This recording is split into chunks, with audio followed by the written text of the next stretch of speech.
Bismillahirrahmanirrahim. Assalamualaikum warahmatullahi wabarakatuh. Alhamdulillahilladzi arsala rasulahu bil huda wa dinil haq liyuzhirahu 'alad dini kullihi wa kafa billahi syahida. Nashhadu an la ilaha illallah wa nashhadu anna Muhammadan abduhu wa rasuluh. Allahumma salli wa sallim wa barik ala sayyidina Muhammad wa ala alihi wa sahbihi wa man sara ala nahjihi wastanna bisunnatihi ila yaumiddin. Qala Allahu azza wa jalla fi kitabihil karim, a'udzu billahi minasyaitonir rajim, laqad kana lakum fi rasulillahi uswatun hasanah. Shadaqallahul azim. Hadirin hadirat para perindu surga Allah Subhanahu wa taala, jamaah Masjid At-Tahir Islamic Muslim atau Indonesian Muslim Foundation di Los Angeles, California, dan juga jamaah di mana saja berada. Tentunya tiada kata yang pantas kita lantunkan di malam hari ini atau di pagi hari waktu di Indonesia, melainkan ucapan syukur. Alhamdulillah. Betapa sayangnya Allah kepada kita. Hari ini kembali kita dipertemukan dalam kajian Sirah Nabawiyah. Kita belajar tentang Nabi SAW, tentang keluarganya, tentang rumah tangganya. Sungguh ini merupakan sebuah nikmat yang subhanallah, yang sangat luar biasa. Kita berharap mudah-mudahan dengan kajian ini menjadi bekal bagi kita, bagi rumah tangga kita, mungkin juga bagi rumah tangga anak-anak kita kelak, dan nantinya kita bisa mencontoh bagaimanakah Nabi SAW dalam mengarungi bahtera rumah tangganya. Tak lupa salawat teriring salam kita haturkan kepada panutan kita Nabi Muhammad sallallahu alaihi wasallam, sosok yang kita cintai, sosok yang kita rindui.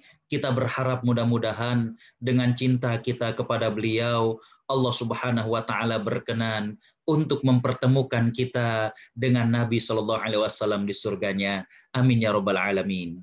Hadirin hadirat para perindu surga Allah Subhanahu wa taala, jamaah Masjid At-Tahir Los Angeles, dan juga jamaah di mana saja berada. Pada 2 pekan lalu kita membahas tentang rumah tangga Nabi Shallallahu Alaihi Wasallam. Dalam bahasa Arabnya dikenal dengan Baitun Nubuwah. Ya. Rumah tangga Nabi SAW pada 2 pekan lalu kita membahas tentang bagaimanakah Nabi betul-betul tauladan. Bukan saja tauladan dari segi ibadahnya, bukan saja tauladan dari segi beliau bersama para sahabatnya, bahkan hal yang paling privasi, yaitu beliau menjadi teladan bagi kita, bagaimanakah beliau dengan istri dan juga anaknya.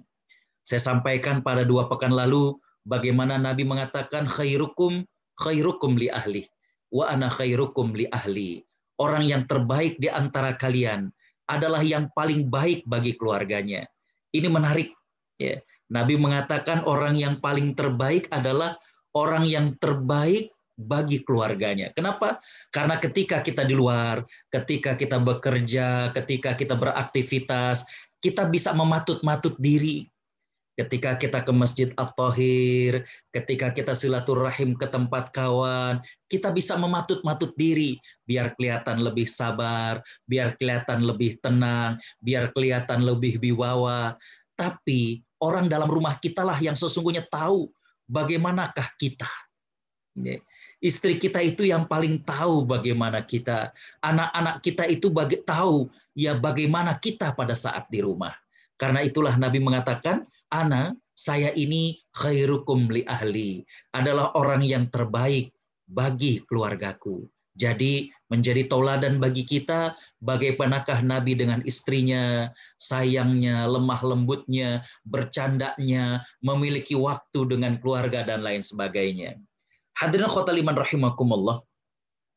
Biasanya dalam kajian Baitun Nubuwah, kajian tentang rumah tangga Nabi, biasanya akan dibahas tentang bagaimanakah perabot, bagaimanakah tempat tidur, kamar, pakaian, dan lain sebagainya. Tapi saya coba kaitkan dengan apa yang kita bahas pada hari ini. Di mana pada pertemuan 2 minggu lalu kita lihat bagaimanakah kemesraan Nabi dengan istrinya, bagaimana baiknya Nabi dengan istrinya, maka kita masuk pada kesempatan hari ini tentang pernak-pernik rumah tangga Nabi Shallallahu Alaihi Wasallam. Artinya, pernahkah Nabi Shallallahu Alaihi Wasallam dalam mengarungi bahtera rumah tangga mengalami masalah dalam rumah tangganya? Dan ternyata hadirin khotul iman rahimakumullah, dalam Al-Qur'anul Karim, Allah Subhanahu wa taala menjelaskan dalam beberapa tempat bahwa Nabi Shallallahu Alaihi Wasallam pernah mengalami beberapa masalah dalam rumah tangga. Hadirin khotul iman rahimakumullah, salah satu yang Allah Subhanahu wa taala jelaskan, yang Allah ceritakan adalah apa yang Allah firmankan dalam surat At-Talaq ayat yang pertama. Coba Bapak Ibu perhatikan, ini ada bahasa Arabnya, ada terjemahnya. Allah Subhanahu wa taala berfirman, A'udzu billahi minasyaitonir rajim, ya ayyuhan nabi, idza talaqtumun nisa fatalliquhunna li'iddatihinna wa ahsul iddah wattaqullaha rabbakum.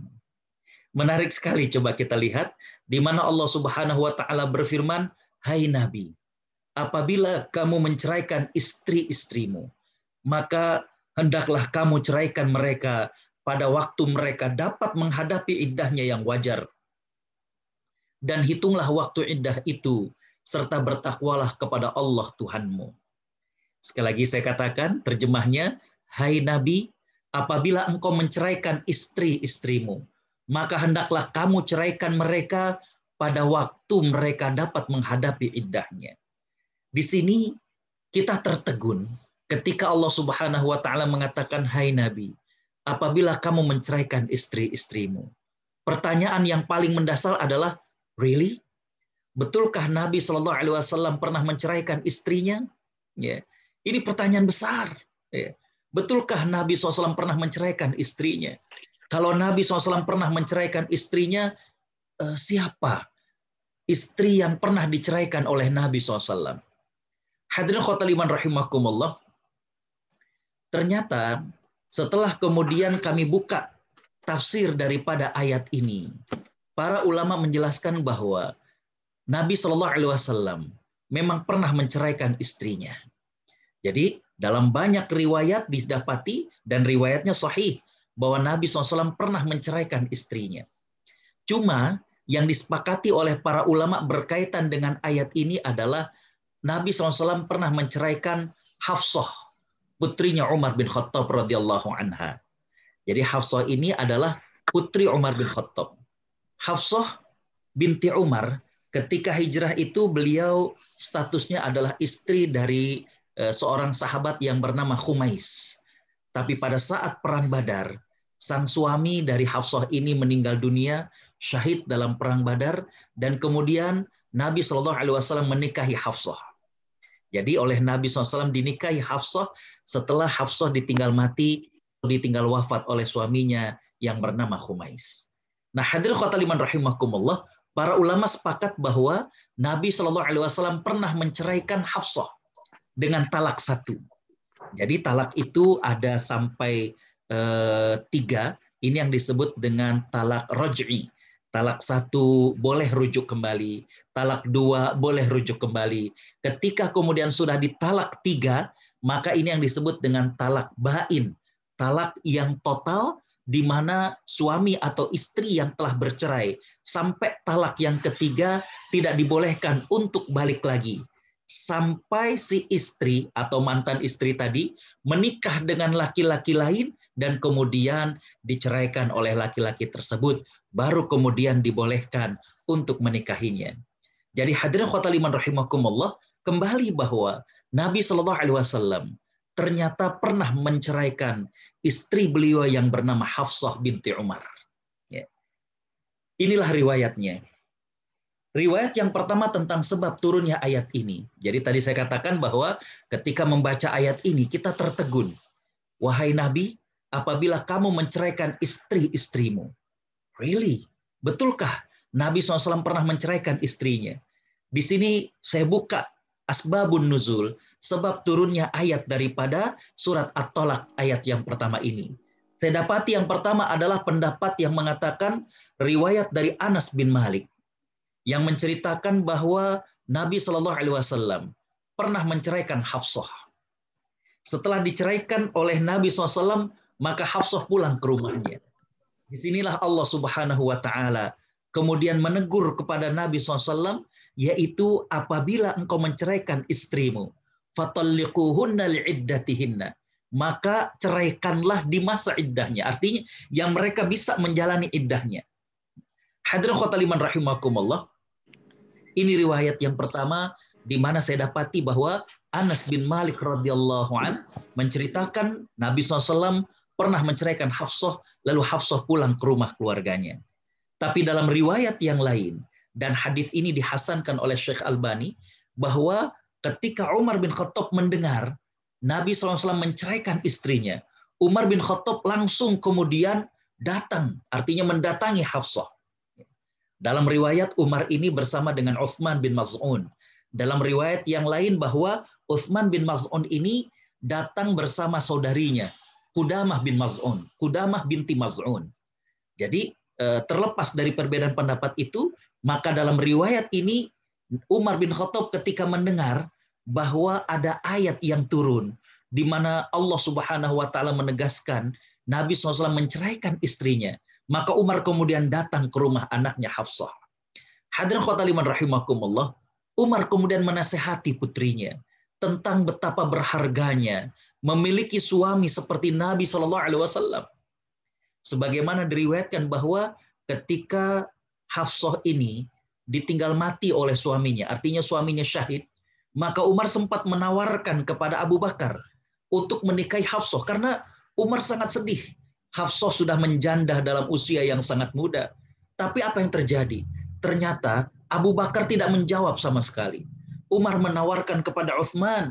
Uthman bin Affan kemudian mengatakan tidak mungkin dia untuk menikahi daripada Hafsah. Karena kenapa? Dia baru saja menikahi putri Nabi SAW. Hadirin khotaliman rahimakumullah. Ternyata Abu Bakar diam itu karena beliau tahu Nabi SAW akan menikahi putri Umar tersebut. Jadi Umar bin Khattab gembira sekali ketika tahu bahwa Nabi yang akan menikahi putrinya. Nah, disinilah Umar kemudian menasehati putrinya bahwa betapa berharganya bersuamikan Nabi SAW. Sosok yang mulia, sosok yang baik hati, teladan kepada kita semuanya. Hadirin khotaliman rahimakumullah.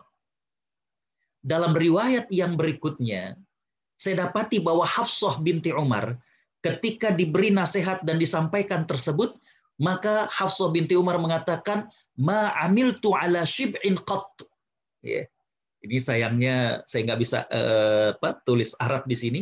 Jadi Hafsah mengatakan, wahai ayahanda, bukan sesuatu yang haram yang aku lakukan. Artinya Hafsah binti Umar menjelaskan bahwa aku tidak melakukan sesuatu yang haram sampai Nabi SAW menceraikan diriku. Ya, ini luar biasa. Ya. Nah, saat Umar bin Khattab berdialog dengan putrinya, saat Umar bin Khattab menjelaskan kepada putrinya betapa berharganya bersuamikan Nabi SAW, dan Hafsah kemudian menjawab kepada ayahnya bahwa dirinya tidak melakukan sesuatu yang haram sekalipun, maka Jibril alaihissalam kemudian turun kepada Nabi SAW. Jibril yang langsung minta kepada Nabi agar Nabi rujuk kepada Hafsah. Dalam riwayat dari Anas bin Malik dan Qais bin Zaid radhiyallahu anhuma, diriwayatkan bahwa Jibril datang kepadaku, kata Nabi SAW. Dan Jibril kemudian mengatakan, raji' Hafsah, fa innaha sawwamah, wa innaha qawwamah, wa innaha zaujatuka fil jannah. Ya. Subhanallah. Jibril berkata kepada Nabi SAW, rujuklah engkau kepada Hafsah, karena sesungguhnya ia adalah wanita yang rajin puasa, wanita yang rajin sholat malam, dan dia akan menjadi salah satu istrimu di surga. Subhanallah. Ya. Hadis ini, riwayat ini, menjadikan Hafsah sering membanggakan diri. Artinya apa? Bahwa, kata Hafsah radhiyallahu anha, Allah langsung melalui Jibril alaihissalam yang minta kepada Nabi untuk rujuk kepada dirinya. Ini subhanallah. Biasanya kalau rumah tangga ada masalah, coba hadir ke Imam Fulan, ke Ustadz Fulan, minta saran. Ya. Nggak jadi bercerai, nggak jadi itu apa namanya bubar. Ketika ditanya kenapa, aduh dapat saran dari Ustadz Fulan, dapat saran dari Fulan. Ini kita lihat bagaimana Jibril alaihissalam yang minta langsung kepada Nabi Shallallahu Alaihi Wasallam, di mana Jibril mengatakan rujuklah kepada Hafsah, karena Hafsah itu adalah seorang wanita yang rajin sholat malamnya, rajin puasa sunnahnya, subhanallah. Ya. Jadi Hafsah itu sering bangga karena Allah langsung yang meminta kepada Jibril untuk menyampaikan kepada Nabi agar rujuk kepada dirinya. Ini pendapat yang pertama, bahwa surat At-Tolak ayat yang pertama tadi diturunkan berkaitan dengan Nabi Shallallahu Alaihi Wasallam yang menceraikan istrinya yang bernama Hafsah, dan kemudian tadi beberapa riwayat yang saya sampaikan. Pendapat kedua, ya, bahwa ayat tersebut sebabnya itu adalah berkaitan dengan Abdullah. Abdullah ini putranya Umar bin Khattab radhiyallahu anhu. Ya. Jadi hadirin khotul iman rahimakumullah, beberapa ahli tafsir, ketika saya buka tafsir Ibnu Katsir, bahkan tafsir yang sederhana, tafsir Jalalain Imam Jalaluddin As-Suyuti dan Imam Jalaluddin Al-Mahalli, di mana keduanya mengatakan ketika Allah berfirman, wahai Nabi, apabila engkau menceraikan istrimu, maka di situ ada kalimat yang, ada kata yang tidak disebutkan, yaitu kata-kata wahai Nabi, katakanlah pada umatmu. Nah, apabila kamu menceraikan istrimu. Jadi di pandangan yang kedua adalah bahwa kejadiannya itu terjadi kepada Abdullah, putranya Umar bin Khattab. Di mana Abdullah bin Umar mentalak istrinya ketika sang istri itu sedang haid. Maka Nabi Shallallahu Alaihi Wasallam diberitahu oleh bapaknya, yaitu Umar, datang kepada Nabi. Jadi dalam riwayat Imam Bukhari, Imam Muslim yang lainnya, Umar datang kepada Nabi dan mempertanyakan, wahai Rasulullah, anakku Abdullah menceraikan istrinya sedangkan istrinya dalam keadaan haid. Ya. Maka Nabi Shallallahu Alaihi Wasallam kemudian meminta agar Abdullah bin Umar rujuk kepada istrinya, kemudian menahannya hingga sang istri itu suci. Ya, jadi Nabi SAW mengatakan murhu falyuraji'ha, hendaklah ia merujuk kepada istrinya kembali. Ini pandangan yang kedua. Jadi kalau pandangan yang pertama bahwa ayat tersebut turun berkaitan dengan Nabi SAW yang menceraikan Hafsah binti Umar, pandangan yang kedua adalah sebab turunnya karena Nabi SAW ditanya oleh Umar bin Khattab tentang Abdullah yang menceraikan istrinya sedangkan dia dalam keadaan haid, maka Nabi minta kepada Abdullah bin Umar untuk rujuk kepada istrinya dan menunggu sampai istrinya itu suci. Hadirin khotul iman rahimakumullah. Dari peristiwa ini ada satu yang kita ambil pelajaran, bahwa setiap rumah tangga masing-masing memiliki masalah yang istimewa dan khas. Ya. Setiap rumah tangga yang hadir di sini partisipan, ataupun kalau yang punya anak sudah berumah tangga, atau yang sudah punya menantu, pasti tiap-tiap rumah tangga itu memiliki masalah-masalah yang khas dan istimewa. Saya nggak katakan masalah rumah tangga yang besar, saya nggak katakan masalah rumah tangga yang kecil. Karena kenapa? Karena besar kecil ini objektif, ya, subjektif, maaf. Ya. Bagi orang ini adalah kayaknya itu masalahnya sepele, tapi bagi sebagian orang, waduh, enggak, ini masalah besar. Makanya saya katakan di sini bahwa setiap rumah tangga itu memiliki masalah yang istimewa, memiliki masalah yang khas, beda masing-masing. Termasuk diantaranya adalah apa yang dihadapi oleh Nabi Shallallahu Alaihi Wasallam. Beberapa riwayat saya dapatkan bahwa mereka agak kesulitan untuk mencari tahu. Nah, hadirin khotul iman rahimakumullah, kalau tadi Jibril minta kepada Nabi SAW untuk rujuk kepada Hafsah. Dan apa kata Jibril? Karena sesungguhnya Hafsah itu seorang wanita yang rajin puasa sunnah, seorang wanita yang rajin baca Al-Quran. Pertanyaannya adalah, kalau seorang wanita yang solehah seperti itu, sampai ditalak oleh Nabi SAW. Sebabnya apa? Coba. Ya. Ini ibu-ibu pada speechless ketika mendapatkan riwayat tersebut. Bagaimana seorang wanita yang solehah seperti Hafsah, yang tadi kata Jibril, rajin puasa sunnahnya, rajin baca Qur'annya, sampai diceraikan oleh Nabi SAW, ini kenapa? Ya. Ini yang kemudian menjadikan saya mencoba untuk mencari apa sebabnya. Hadirin khotal iman rahimakumullah,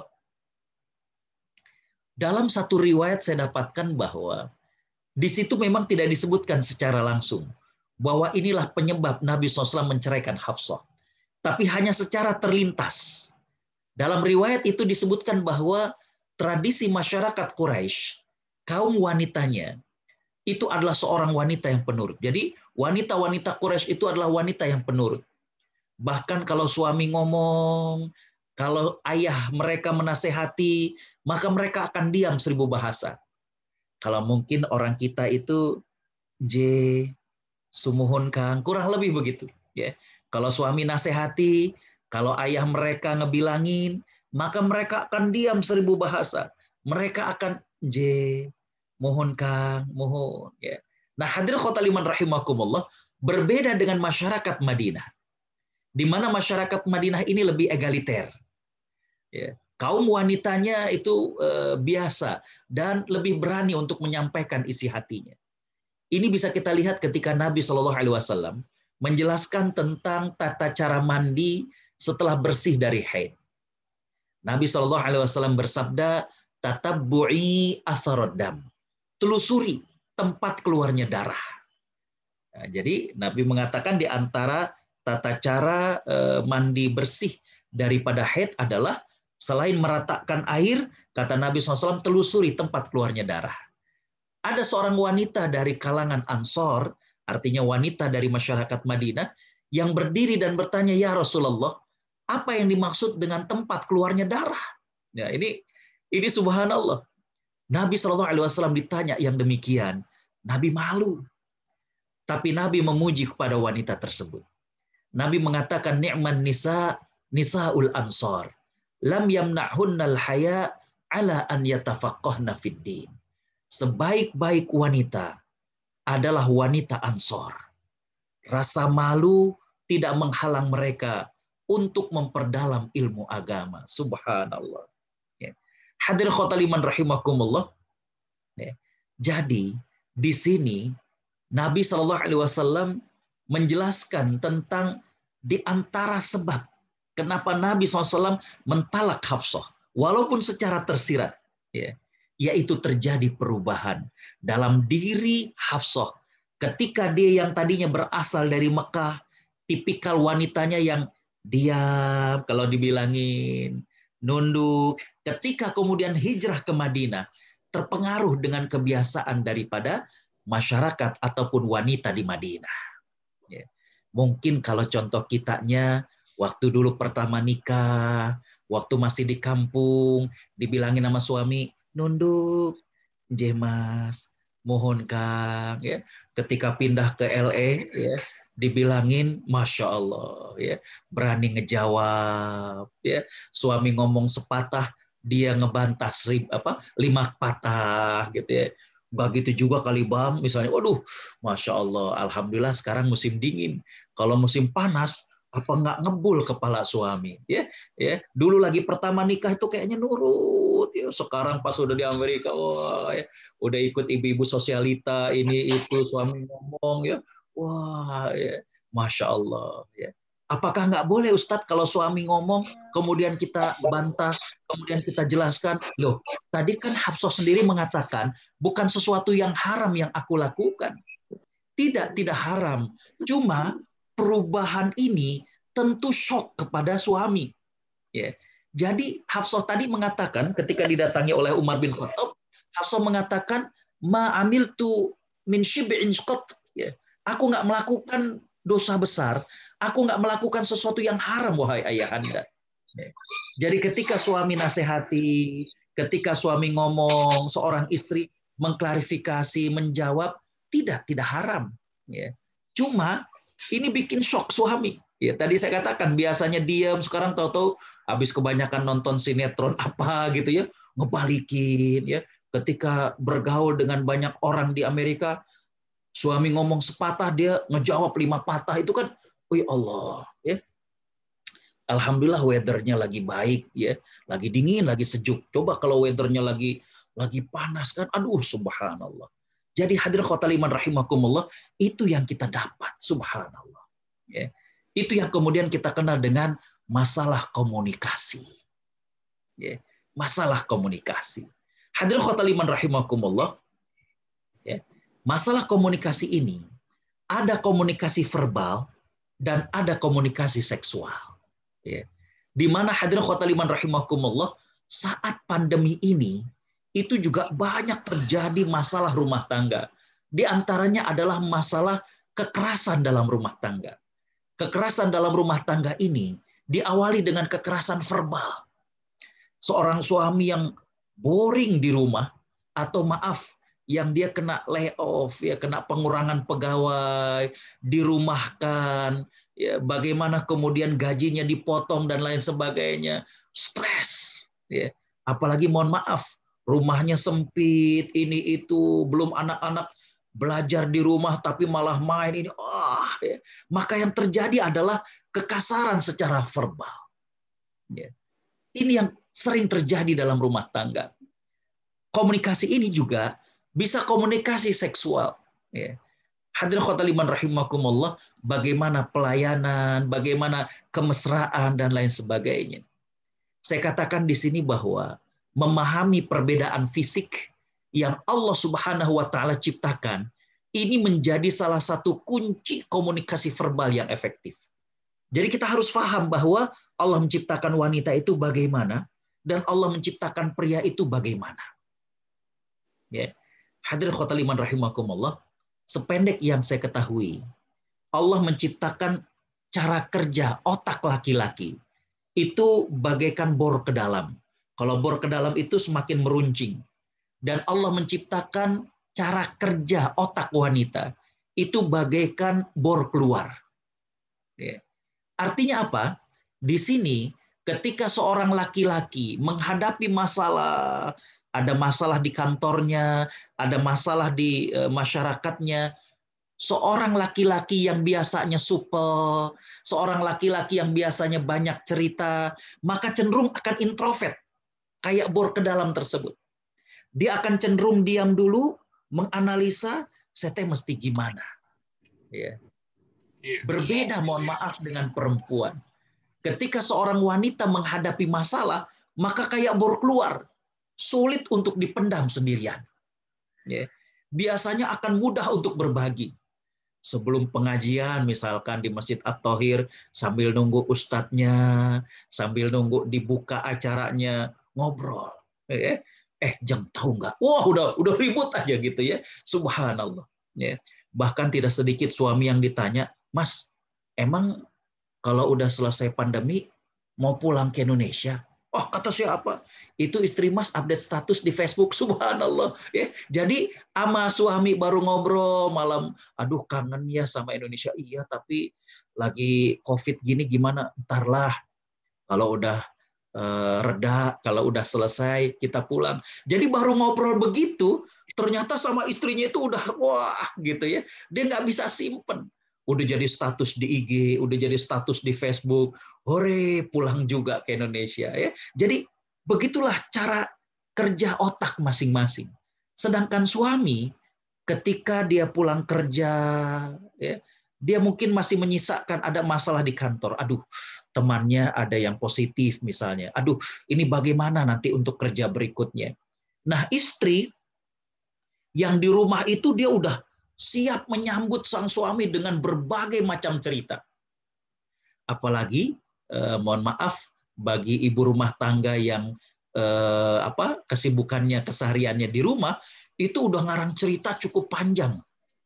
Ini kalau disampaikan kepada para novelis udah bisa jadi satu novel ya. Bagaimana dia mau cerita ketika anaknya tadi berangkat sekolah, di sekolah bagaimana anaknya, bekal yang dibawanya tuh bagaimana, ketika pulang tuh udah banyak yang mau diceritakan. Ya. Ketika suami pulang itu udah siap untuk menumpahkan apa yang ada dalam hati sang istri tadi. Ternyata suami lagi pengen diam sebentar, menganalisa ini kerjaan di kantor bagaimana. Temannya nggak bisa masuk karena ternyata lagi isolasi mandiri. Maka ketika suaminya itu kemudian bilang, Mas, wah dengan semangatnya untuk cerita, suami ternyata menyambut dengan datar. Apa sih Bu? Duit belanja emangnya kurang? Itu yang tadinya mau diceritain, itu langsung hilang. Aduh. Ya. Kalau kemudian sang istri bilang, Mas, kata Ustadz Agus, dengerin dulu kalau istri mau cerita. Ya udah cerita. Wah, istri semangat lagi cerita. Tapi apa yang terjadi? Ternyata tidak lama kemudian sang istri mendengar, ya ditinggal tidur sama suaminya. Hadir khotal iman rahimakumullah. Jadi di sini tentang masalah kesalahan komunikasi. Kesalahan komunikasi. Bagaimana komunikasi verbal antara suami dengan istri. Dan tadi saya katakan bahwa untuk orang-orang yang soleh, saya yakin misalkan Bapak Ibu di sini, ya, itu kadang yang menjadi penyebab dalam masalah rumah tangga bukan sesuatu yang haram. Kadang masalah-masalah yang kecil, misalkan merasa tidak diperhatikan oleh pasangan, kurang disayang oleh pasangan, ya, ini masalah komunikasi. Istri yang tidak sabar, atau suami yang merasa gimana, hadir khotaliman rahimakumullah, mohon maaf, apalagi ketika seorang istri itu bekerja di luar. Ya, ini mohon maaf sekali lagi, mohon maaf. Saya tahu di antara masyarakat di Amerika atau di Australia itu ada yang istrinya kerja. Saya katakan adalah bagaimana untuk menjaga kualitas komunikasi dengan pasangan. Karena kenapa? Tidak sedikit yang konsultasi, tidak sedikit yang curhat, dan mereka bahasanya adalah, Ustadz, kenapa ya kalau ngobrol sama teman di kantor, ini yang curhat perempuan, istrinya. Kenapa kalau curhat sama teman di kantor, kok lebih nyambung ya daripada curhat sama suami? Aduh, saya katakan hati-hati Ibu, itu setan. Hati-hati. Jadi ini masalah-masalah komunikasi.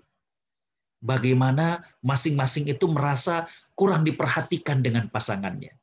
Nah, hadirin khotaliman rahimakumullah, saya katakan memahami perbedaan fisik yang Allah ciptakan itu bisa menjadi salah satu kunci komunikasi verbal yang efektif. Ya.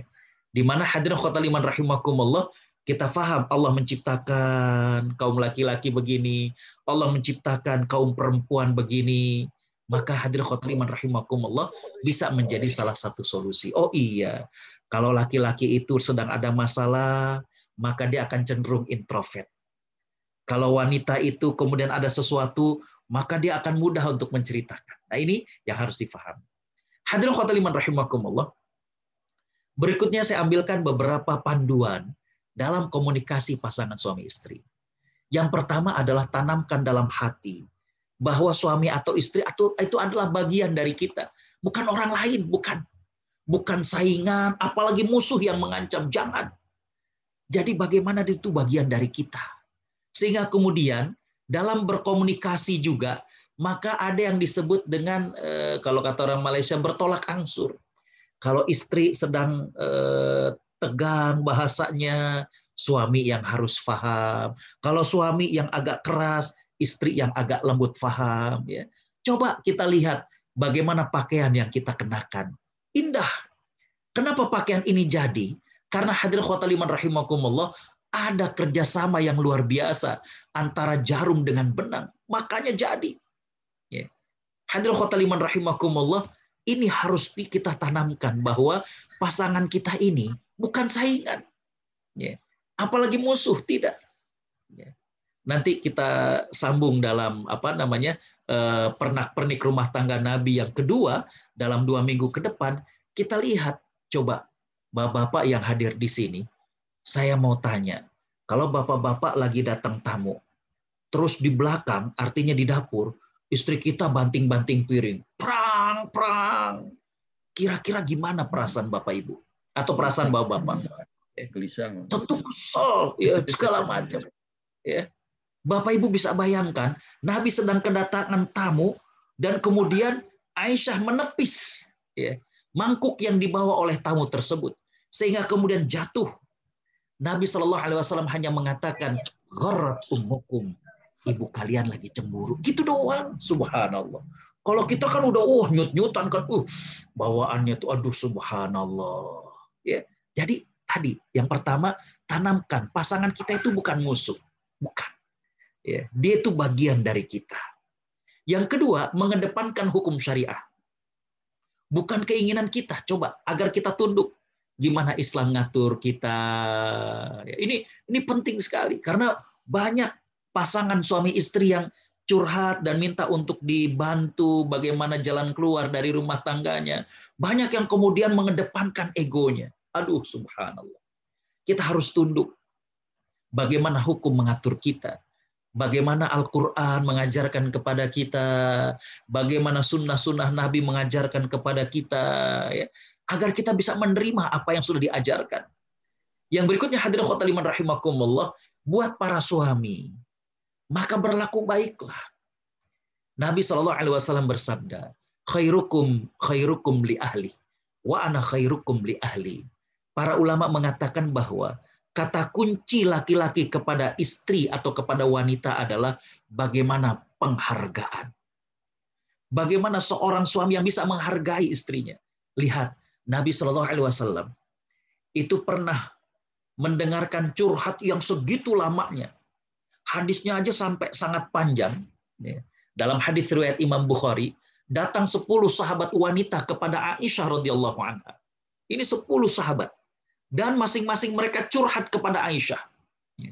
Ada satu yang mengatakan kalau suamiku itu tempat kudanya itu sangat-sangat luas. Nah, ini bahasa kiasan. Maknanya adalah bahwa suaminya itu boros. Ada juga yang mengatakan maknanya adalah suaminya itu kalau dengan orang lain dia suka traktir, suka memberi, tapi pelit kepada istrinya. Nah ini Masya Allah, jangan-jangan ada di antara kita. Nah ada seorang sahabat wanita yang curhat kepada Aisyah radhiyallahu anha bahwa suami itu kayak gitu. Ada juga yang mengatakan begini, sampai 10. Setelah semuanya ini pulang, Aisyah kemudian tukar pikiran dengan Nabi SAW. Dan Nabi SAW itu mendengarkan dengan seksama. Bagaimanakah Aisyah menceritakan ulang tentang curhat dari 10 wanita ini. Hadirin khotimah rahimakumullah. Di sini kembali bahwa Nabi SAW mengajarkan kepada laki-laki untuk menghargai yang namanya seorang wanita. Menghargai seorang wanita. Dan Nabi mengatakan orang yang terbaik adalah yang paling terbaik kepada keluarganya. Adapun untuk wanita, maka Nabi SAW berpesan, "Lau kuntu amiran ahadan an yasjuda li ahadin la amartul mar'ata an tasjuda li zaujiha." Andaikan aku boleh memerintahkan seseorang itu sujud kepada orang lain, niscaya aku akan perintahkan wanita itu untuk sujud kepada suaminya. Subhanallah.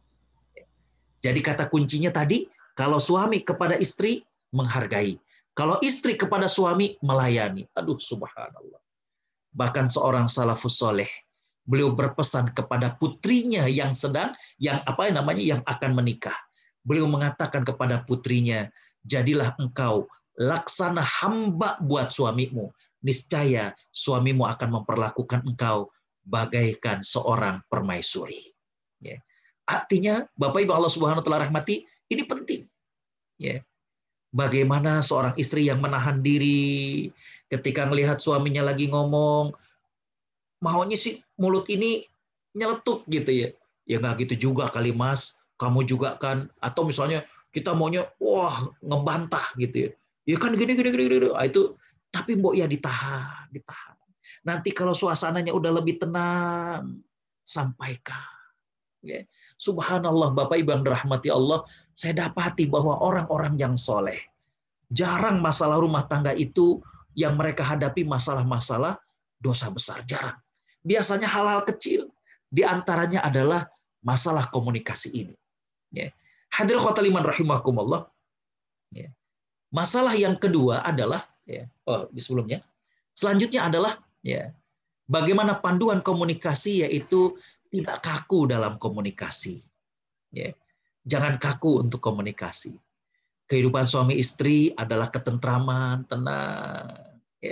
Nah, tadi saya katakan sikap keras istri, sikap keras suami kadang bisa diluluhkan dengan kelembutan. Jadi nanti setelah hangat tadi obrolan dengan suami, tunggu ketika sudah reda, bilang, Mas, kamu itu kemarin ngomong gini, sebenarnya kurang tepat juga. Oh iya, coba.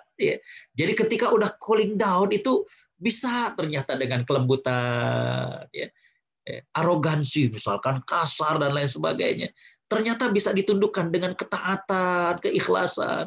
Bagaimana seorang suami, seorang istri yang ikhlas, taat, lama-lama, kok saya kasar gini kepada istri saya, padahal istri saya itu taat betul, padahal istri saya itu sangat ikhlas. Kemudian hadirin khotimah rahimakumullah, yang berikutnya yang tidak kalah penting itu masalah prasangka. Aduh, prasangka. Apalagi kalau di Indonesia, sekarang itu lagi banyak sinetron-sinetron yang bisa mencemari prasangka dari pasangan. Maaf, yang pelakor lah, dan lain sebagainya. Nah ini bisa hilang dengan keterbukaan. Bagaimana terus terang. Ini siapa, kenapa WA-nya begini, kok isinya begini. Saya sempat dapatin satu status di Facebook, memang agak senyum-senyum dikit, tapi lucu. Ada benarnya. Ada seorang suami nanya, Bu, aku mau bikin kopi, gula di mana ya? Aku cari kok nggak ada. Itu Pak, yang ada tulisannya garam. Loh kok tulisannya garam? Kata istrinya, ya kan buat ngelabui semut. Biar semut itu nggak ngedeket. Mirip lah kayak papa. Orang namanya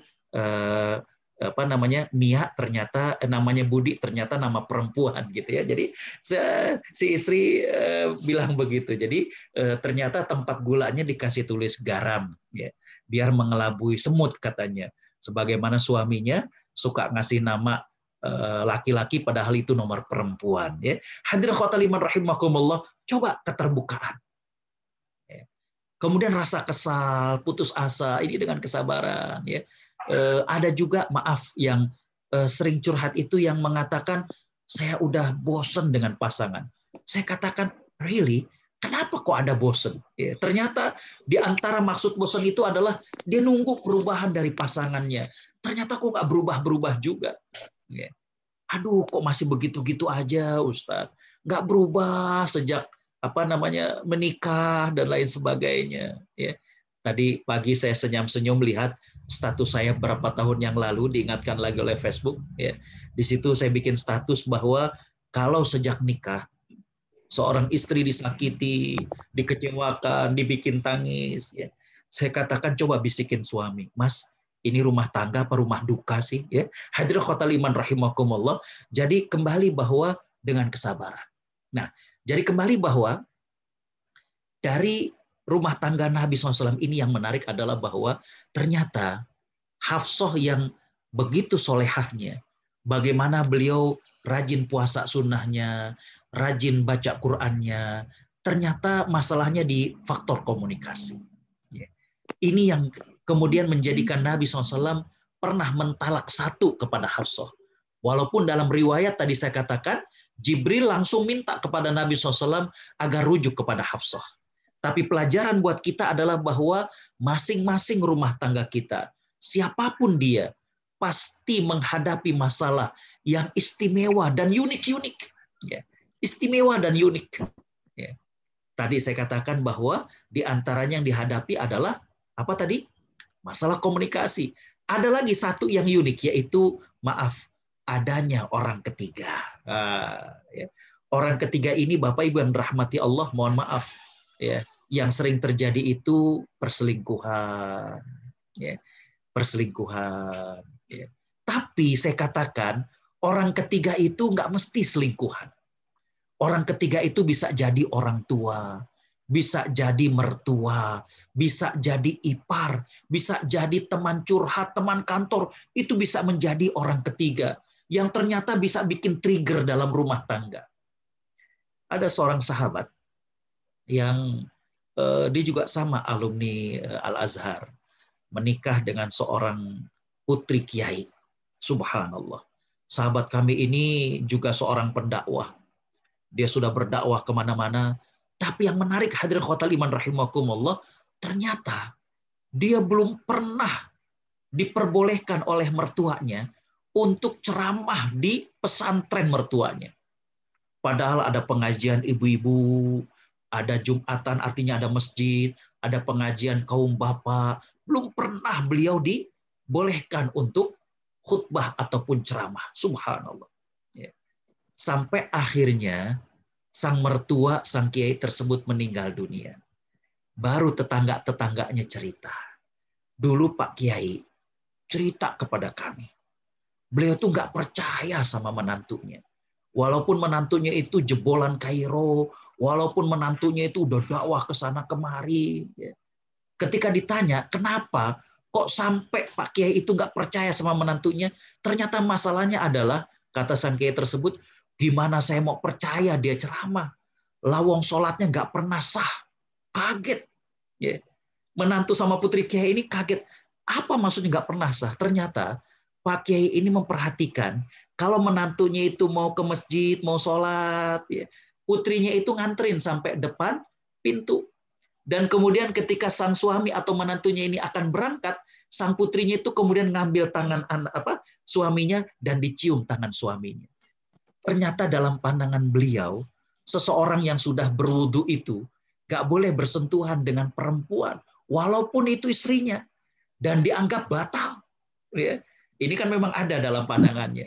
Tapi yang menariknya adalah kenapa nggak disampaikan? Aduh, subhanallah. Jadi orang ketiga itu bisa jadi orang tua, bisa jadi mertua, subhanallah. Saya pernah dakwah ke suatu negara, nggak saya sebutkan negara mananya. Hadirin khotal iman rahimakumullah. Waktu itu acara pengajiannya di rumah. Rumah salah seorang masyarakat Indonesia di sana. Selesai ceramah, kemudian saya buka sesi tanya jawab. Saya mengatakan silakan kalau ada yang mau bertanya, baik dari masalah yang tadi saya sampaikan ataupun yang lainnya. Diam, hening. Tiba-tiba kemudian dari kalangan ibu-ibu ada seorang wanita muda yang angkat tangannya. Pak Ustadz, saya mau nanya tapi di luar topik. Saya bilang silakan Mbak. Apa pertanyaannya? Beliau mengatakan, Pak Ustadz, bagaimana hukumnya kalau orang tua pinjam uang? Saya terdiam. Dalam hati saya membatin, ini pertanyaan relatif mudah tapi arahnya kemana? Biasanya saya begitu. Maka saya jawab kepada beliau, Mbak, kalau buat orang tua, jangankan pinjam, bahkan sepatutnya kita memberi. Betul nggak? Yang menarik adalah baru saja saya sebutkan demikian, dari kalangan bapak-bapak, ada seorang laki-laki muda yang nyeletuk. Tapi yang sebelumnya belum bayar, Pak Ustadz. Astagfirullahaladzim. Ternyata istrinya ini ngejawab lagi. Tapi kan kamu juga, Mas, sebelum kerja tinggalnya di rumah mama. Saya bilang, udah. Kenapa jadi di pengajian ributnya ini? Selesai pengajian, saya kemudian pinjam kamar kepada tuan rumah. Ngobrol bertiga. Saya bilang, kenapa nih pada ribut? Sang istri cerita, Pak Ustadz, sebenarnya kita nggak ada masalah. Bahkan kita itu udah pengen bener, dengar Pak Ustadz itu datang ke negara ini, aduh, biasanya cuma nonton di YouTube, cuma lihat live streaming, ini mau ketemu langsung. Saya dengan suami itu nggak ada masalah. Nah, ketika di jalan, ternyata mamah nge-WA. Beliau mau pinjam uang. Ini Mas nggak ngasih. Wah, pokoknya begitulah. Nah, hadirin khotal iman rahimakumullah, kembali. Tadi saya katakan bahwa di antara masalah dalam rumah tangga bisa jadi adanya orang ketiga. Dan orang ketiga ini tidak mesti dia adalah selingkuhan. Bisa jadi orang tua, bisa jadi mertua, bahkan bapak ibu yang dirahmati Allah. Di sini kalau ada bapak-bapak yang menyaksikan, seorang suami itu berada dalam posisi yang tidak mengenakan ketika dia harus memilih antara istri atau ibunya. Itu paling nggak enak. Artinya ketika ibunya nggak cocok dengan istrinya, atau istrinya nggak cocok dengan ibunya, dan kemudian mereka bilang, ya udah pilih aku atau dia. Aduh, itu paling nggak enak, paling berat. Jadi hadirin khotal iman rahimakumullah, itulah orang ketiga. Bisa juga teman curhat di kantor, ya. Bisa juga ipar, karena kita kebanyakan cerita dengan yang ini, akhirnya nggak rukun dengan yang satu. Hadirin khotal iman rahimakumullah, waktu juga yang memisahkan kita di pernak-pernik, ya. Rumah tangga Nabi SAW yang pertama ini, tadi saya katakan adalah kita mengangkat tentang firman Allah dalam surat At-Tolak ayat yang pertama. Ya. Di mana di ayat yang pertama itu Allah Subhanahu wa taala menjelaskan bahwa apabila engkau menceraikan istrimu, dan setelah ditelusuri bahwa di antara asbabun nuzul dari ayat tersebut adalah Nabi Shallallahu alaihi wasallam ternyata pernah menceraikan Hafsah, putrinya Umar bin Khattab. Dan dalam riwayat yang dicari, ternyata ketika Hafsah didatangi oleh Umar, dan Umar menasehati kepada Hafsah bahwa betapa berharganya punya suami seperti Nabi SAW. Hafsah kemudian menjawab, aku tidak melakukan sesuatu yang haram, wahai ayahanda. Di saat yang sama, ternyata Jibril alaihi salam turun kepada Nabi SAW. Dan Jibril minta kepada Nabi SAW untuk rujuk kepada Hafsah. Karena Hafsah ini seorang wanita yang rajin puasa sunnah, seorang wanita yang rajin baca Quran, dan dia akan menjadi salah satu pendamping Nabi Shallallahu Alaihi Wasallam di surganya. Maka Nabi pun rujuk kepada Hafsah. Dan ternyata setelah ditelusuri, yang menjadi penyebab Nabi menceraikan Hafsah, padahal Hafsah ini seorang istri yang solehah, adalah karena masalah komunikasi. Ya. Di mana dijelaskan bahwa tradisi masyarakat di Mekah, kaum wanitanya itu pendiam, penurut, berbeda dengan masyarakat di Madinah yang lebih egaliter. Ternyata ketika sahabat-sahabat hijrah ke Madinah, beberapa sahabat wanita terpengaruh dengan style dan gaya daripada wanita-wanita Madinah. Inilah yang kemudian membuat Nabi SAW ya, kemudian mentalak kepada Hafsah, tapi kemudian Nabi rujuk lagi. Insya Allah kita sambung tentang pernak-pernik apa. Ini kan masalah komunikasi, dan ternyata ada masalah-masalah lain yang juga Allah jelaskan dalam Al-Quran, insya Allah dalam serial yang kedua. Untuk itu saya cukupkan, saya kembalikan kepada MC untuk dibuka tanya jawab sekiranya ada. Jazakumullah khairan. Assalamualaikum warahmatullahi wabarakatuh. Waalaikumsalam warahmatullahi wabarakatuh. Terima kasih Ustadz. Subhanallah, Masya Allah. Sangat menarik dan sangat indah sekali pernak-pernik rumah tangga Rasulullah SAW. Jamaah untuk kali ini, seluruh jamaah untuk bisa ada kali ini adalah session pertanyaan. Apabila jamaah ingin mengajukan pertanyaan, silakan di kolom chat. Dan Ustadz, kemungkinan saya tadi kirim ke Ustadz mengenai pertanyaan, silakan dibuka Ustadz. Sepertinya saya tidak bisa baca. Untuk ini sangat penting sekali, dan coba Ustadz saya share ke Ustadz. Saya copy pertanyaannya Ustadz. Silakan Ustadz.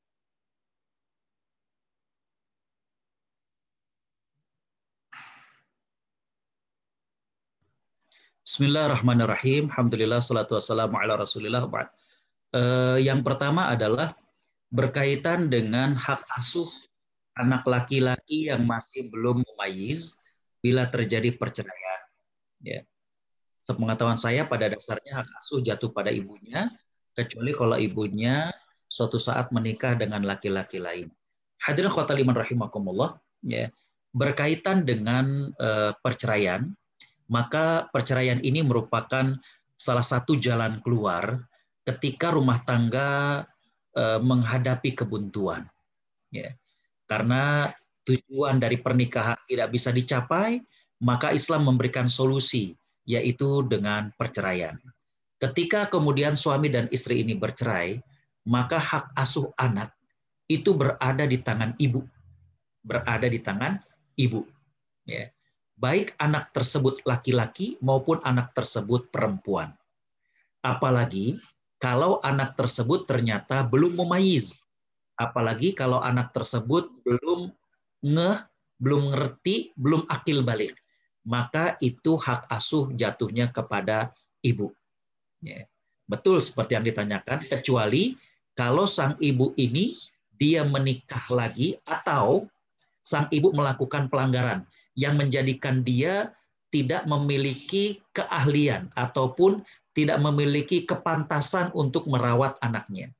Misalkan dia melalaikan anaknya, dia mabuk-mabukan dan kemudian melalaikan anaknya, maka hak asuh yang ada pada dirinya itu bisa pindah kepada suaminya. Ya, jadi demikian bahwa ketika terjadi perceraian dan anak-anak masih belum sampai kepada usia mumayyiz, mumayyiz ini bahasa kita adalah akil baligh ataupun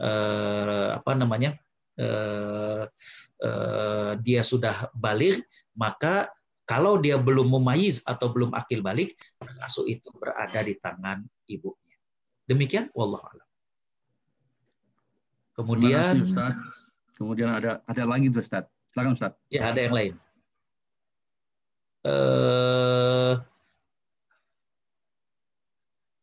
Ada juga yang japri di sini, ya. Bismillahirrahmanirrahim. Ya, Ustadz, selama pandemi hubungan saya dengan pasangan baik secara verbal maupun seksual sudah hambar. Bisa dikatakan nggak ada lagi.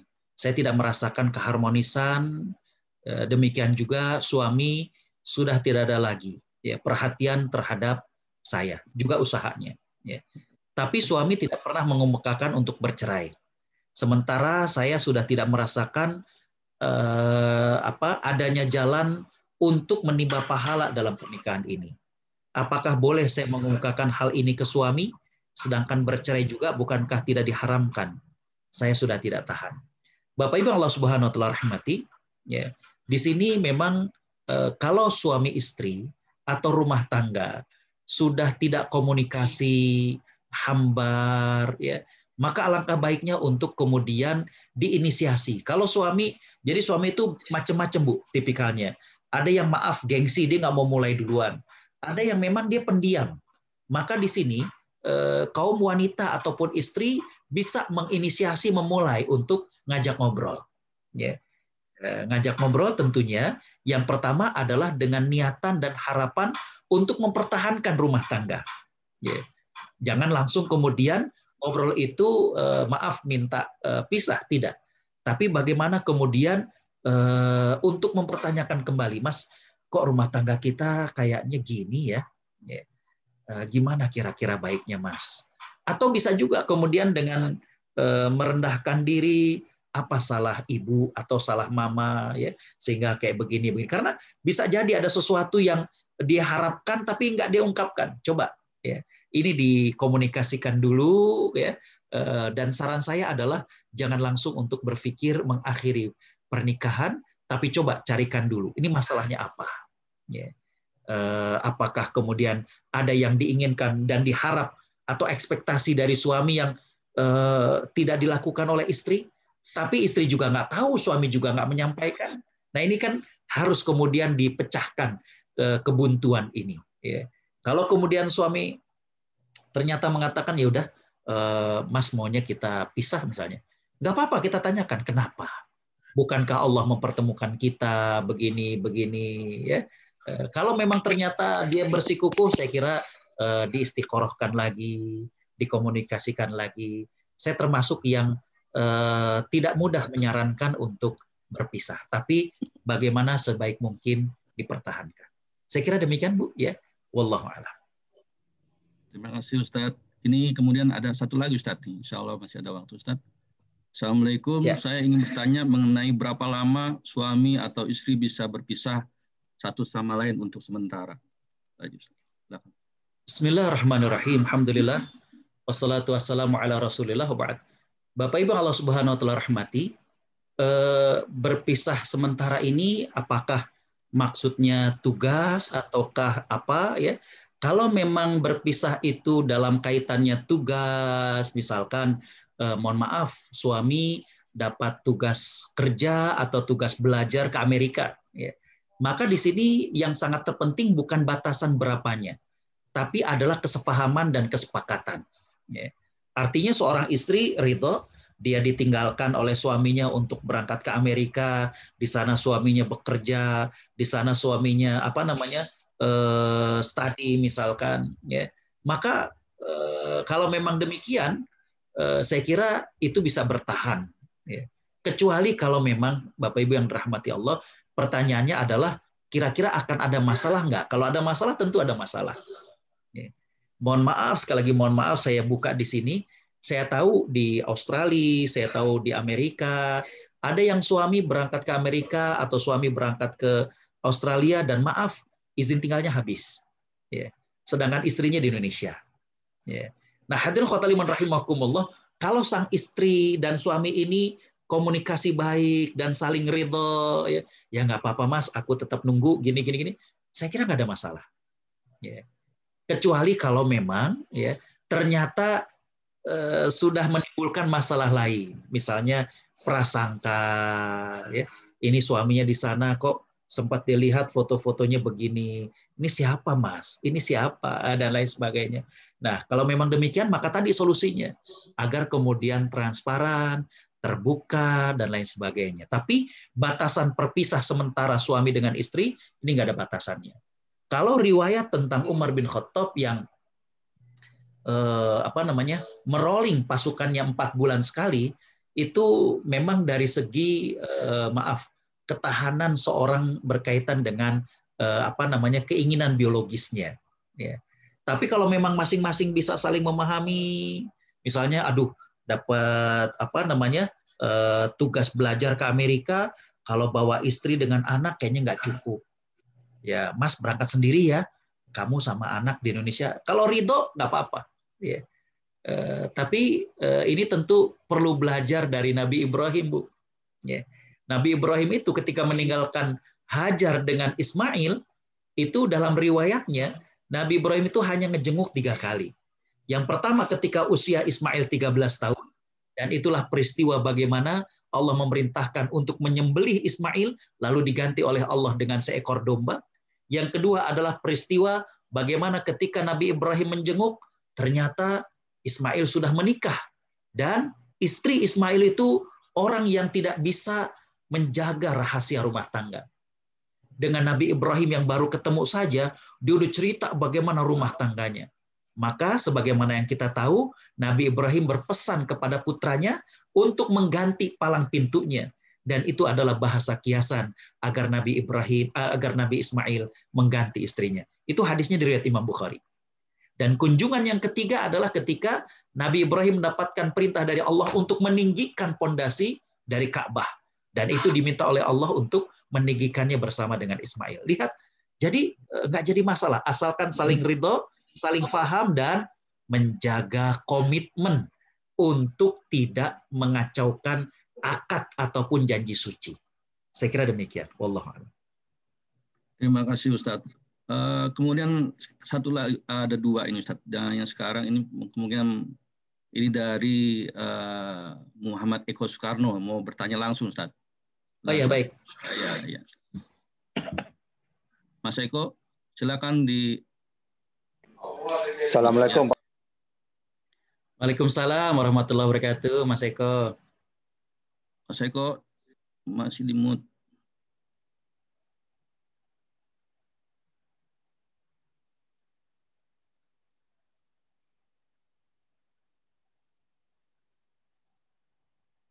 Mas Eko. Mas Eko. Masih mute, Mas Eko. Bentar. Nah, itu silakan. Udah unmute belum? Udah, silakan kedengaran. Ya. Waalaikumsalam. Ya, Pak. Seperti di Amerika atau di Australia itu kan banyak keluarga yang suami istri kerja, Pak. Itu kita sebagai laki-laki itu pingin kalau yang kerja tuh kita aja gitu. Tapi kadang-kadang kerjaan kita nggak cukup untuk membiayain keluarga. Apakah ada doa khusus kepada Allah yang bisa kita minta supaya kerjaan kita tuh lebih baik dan istri tidak perlu kerja gitu, jadi jaga di rumah, gitu aja Pak. Baik, Bismillahirrahmanirrahim. Alhamdulillah, salatu wassalamu ala Rasulullah. Ba'd. Terima kasih Pak Eko atas pertanyaannya. Ya, Bapak Ibu yang dirahmati Allah, yang pertama saya ingin berpesan. Ya, kalau Bapak Ibu yang di Amerika ataupun di negara lain, misalkan ini saya lihat juga ada yang dari Sydney. Kalau para ibu nih, para istri yang juga bekerja, maka yang pertama adalah jangan sampai kemudian kita menyepelekan hasil dari suami. Hargai hasil dari suami. Itu yang kemudian bisa menjaga rumah tangga. Yang kedua adalah bahwa ibu-ibu itu kerja karena memang dibolehkan oleh suami, sehingga jangan sampai kemudian ketika saya udah punya gaji sendiri, saya bisa ini dan itu, jangan, karena itu suka menyinggung perasaan suami. Ya. Satu hal yang saya dapati, saya belum mengkaji kalau di Amerika, cuma di Australia itu tingkat perceraian yang tinggi itu diantaranya adalah ketika seorang wanita merasa equal dengan suaminya, merasa setara. Ya, kasarnya, ya saya juga bisa menghasilkan uang, terus ya I don't care, ya saya nggak peduli, ya, dan akhirnya dia merasa bahwa kebutuhan dengan suami, hanya kebutuhan biologis.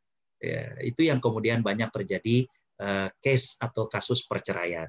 Jadi saya katakan yang pertama tadi adalah walaupun ibu bekerja, tapi hargai hasil dari suami. Yang kedua, walaupun ibu bekerja, sadarilah bahwa bekerjanya ibu itu atas izin dari suami. Sehingga dengan demikian, jangan sampai kemudian merasa lebih daripada seorang suami. Ya. Jadikan harta yang ibu dapat itu untuk support keluarga, sehingga kemudian keluarga bisa menjadi lebih baik. Adapun untuk doanya, ya Pak Eko, maka saya kira bisa doa yang diajarkan oleh Nabi SAW, di mana Nabi SAW berdoa, Allahumma kfina bihalalika an haramika wa bifadlika amman siwaka. Ya Allah, cukupkan kami dengan apa yang kau halalkan dan jauhi kami dari hal-hal yang kau haramkan. Dan cukupkan kami dengan karuniamu daripada hal-hal selain daripadamu. Dalam doa itu Nabi mengajarkan kepada kita untuk menjadi keluarga yang bisa menikmati kecukupan yang Allah berikan. Karena tidak sedikit juga suami kerja tapi perasaannya tuh kayak nggak cukup aja. Ya. Nah ini juga kita minta berlindung kepada Allah, jangan sampai seperti itu. Ya. Dan kita berdoa bahwa apa yang Allah rizkikan kepada kita dan keluarga itu adalah dari hal-hal yang halal. Ya. Jadi itu diantaranya. Wallahu a'lam. Terima kasih Ustadz. Terima kasih Pak. Masih satu lagi Ustadz, insya Allah ini yang the last nih Ustadz pertanyaannya. Baik. Dari saudara Dani Hadimi. Assalamualaikum Ustadz, apakah perceraian bisa menjadi solusi atau tidak bagi rumah tangga yang menghendaki perpisahan? Itu aja. Bismillahirrahmanirrahim. Alhamdulillah, salatu wassalamu ala Rasulillah. Ba'd. Saya kira ini Ibu Dani Hardini, saya katakan adalah bahwa perceraian itu jadi solusi atau tidak tergantung dari case yang dihadapi, tergantung dari masalah yang dihadapi. Tapi dari sekian banyak yang konsultasi kepada saya, hampir kebanyakan saya tidak menyarankan untuk berpisah. Kecuali, ya. Ini mohon maaf kalau saya katakan, ya, kalau suami kedapatan selingkuh, maka rumah tangga masih bisa dipertahankan. Karena bisa jadi suami itu tergoda.